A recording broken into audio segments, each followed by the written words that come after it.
ay rated SPG. Striktong patnubay at gabay ng magulang ang kailangan. Maaaring may masiselang tema, lengguwahe, karahasan, sexual, horror o droga na hindi angkop sa mga bata. Kanya-kanya na ng diskarte kung paano mapapalabas ang leon sa kanyang lungga. Kaya itong si Tekla ay inutusan na ni Gabo na umeksena na sa loob para alamin kung naririyan pa ba itong si Mr. Chan. Baka naghihintay na lamang sila sa wala. Kaya sa pagpasok nitong si Tekla, agad niyang nakita ang babaeng namimili ng naturang alahas. Ito nga si Samantha, isa ring nagkukunwari. Kaya dito na sinabi ni Tekla na naiibigan niya ang alahas na hawak ng dalaga. Ngunit anya pa ni Sam na nabili niya na umano ito. Ngunit hindi nga patatalo si Tekla sapagkat dito niya talaga ipinagbibigay diin na wala namang nakapangalan na kanya. Kaya nais niya rin itong bilhin. Nagkagulo na ang dalawa.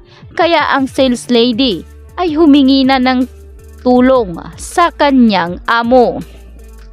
Sinabi nga nito na ipatawag si Mr. Chan dahil sa pag-aakala ng mga sales lady ito na talaga namang bigatin ang kanilang customer na si Samantha. Ang hindi nila alam na nagmamanman pala ang dalaga. Kaya naman napalabas na nga nila si Mr. Chan. Ngunit paliwanag ni Mr. Chan na handa siyang magbigay ng malaki discount. Subalit hindi sa araw na iyon dahil may importante umanong lakad si Mr. Chan. Kaya ipagpabukas na lamang daw umano to. Walang nagawa itong si Samantha kundi lumabas at timbrihan na ang kanyang mga kasama na papunta na si Mr. Chan sa lugar na pagkakakitaan nga nila nitong si Victor Safra. Kaya kanya-kanyang posisyon, dali-dali na ring sumunod ang mga kasamahan ni Sam sa naturang lugar. Ganon din si Gabo. Nauna na si Gabo ngunit kulelat pa rin ang kanyang mga kasama. Sa pagdating nga doon nitong mga kasama ni Gabo, hindi nga sila nakapasok agad sa kadahilanan na hinahanapan sila ng QR code, bagay na wala kala Gabo. Kaya ang ending ay dito nga sila dumaan sa exit para makapasok sa entrance.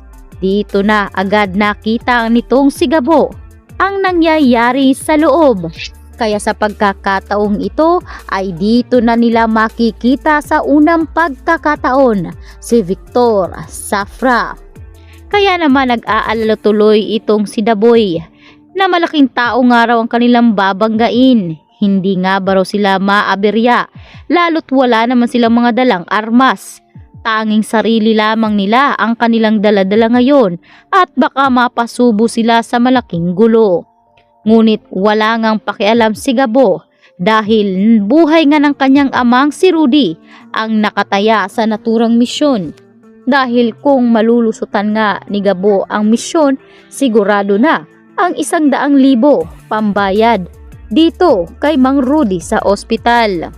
Habang itong si Aling Betchay ay tuluyan na ngang nakikibaka at nagsapalaran para maging isang Magdalena sa gabing iyon.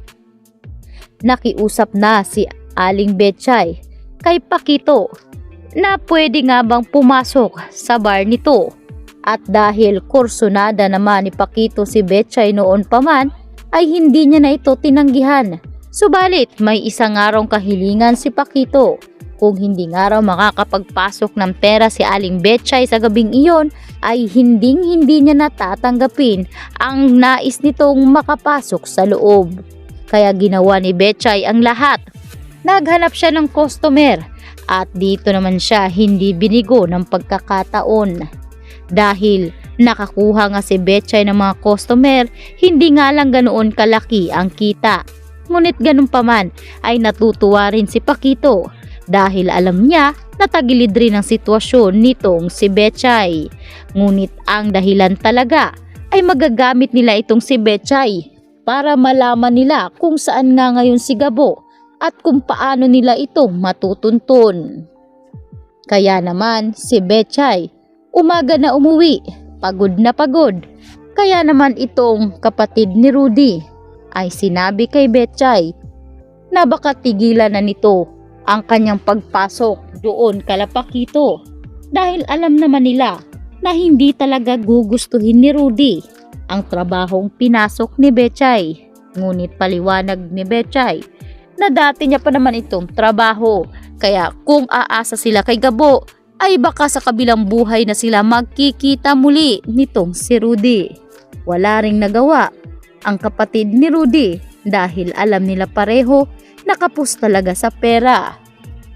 Ilang araw ang nakalipas ay dito na nga umuwi si Gabo.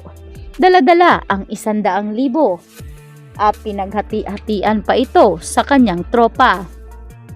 Kaya iniabot nga nitong si Gabo ang 50,000 para ipambayad umano sa operasyon ng kanyang ama. Ikinagulat ni Betchay dahil napakalaking pera nga naman ang inabot ni Gabo. Tinanong ni Betchay kung saan galing ang naturang pera, subalit hindi na ito sinagot pa ni Gabo. Umalis si Gabo at bumalik na sa hideout nila Tatang upang tanungin kung ano na ang mga susunod na misyon. Talaga namang napahanga ni Gabo si Tatang dahil talagang hindi siya humihindi sa susunod na misyon nito, lalo pat nauna na ngang pinasok ni Gabo ang napakahirap na misyon, yun ay itumba si Victor. Ganun pa man ay hindi nga nila napatumba si Victor dahil na agaw ito nila Samantha. Subalit naniniwala itong si Tatang na sa susunod na pagkikita ni Gabo at Victor ay siguradong madadali na nga ito ni Gabo. Ganun pa man ay ibinigay pa rin ni Tatang ang 100,000 kapalit ng naturang misyon dahil hindi nga raw biro ang pinasok na trabaho ni Gabo. Mabigat, buhay nila ang nakataya, kaya paano nga ba naman tatanggihan ni Tatang si Gabo